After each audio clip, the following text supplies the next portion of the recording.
عورت اور مرد کے حقوق و فرائض کی نشاندہی قرآن میں انتہائی بلیغانہ طریقے پر کی گئی ہے۔ سورہ بقرہ آیت نمبر 228 میں ارشاد باری ہے وَلَهُنَّ مِثْلُ الَّذِي عَلَيْهِنَّ بِالْمَعْرُوفِ، عورتوں کے لیے اسی طرح مناسب حقوق بھی ہیں جس طرح ان فرائض عائد ہوتے ہیں۔ یعنی بیوی پر صرف فرائض ہی عائد نہیں ہے کہ وہ صرف شوہر کی خدمت کرتی رہے، اس کے کچھ حقوق بھی ہیں جن کی ادائیگی شوہر پر ضروری ہے۔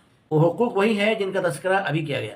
شوہر پر ضروری اور لازمی ہے کہ وہ بیوی کی تمام ضرورتیں پوری کرے، چاہے بیوی مالدار ہی کیوں نہ ہو۔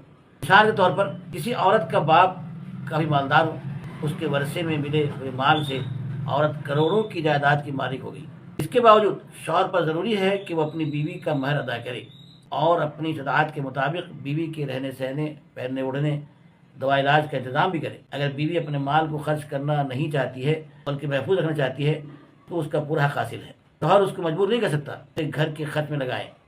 البتہ بیوی کے فرائض یہ متعین کیے گئے ہیں کہ وہ شوہر کی غیر موجودگی میں اس کے گھر مال و اسباب کی حفاظت کرے، شوہری خدمت کرے، اس کی اطاعت کرے اور اولاد کی تربیت اور نگہداشت کرے۔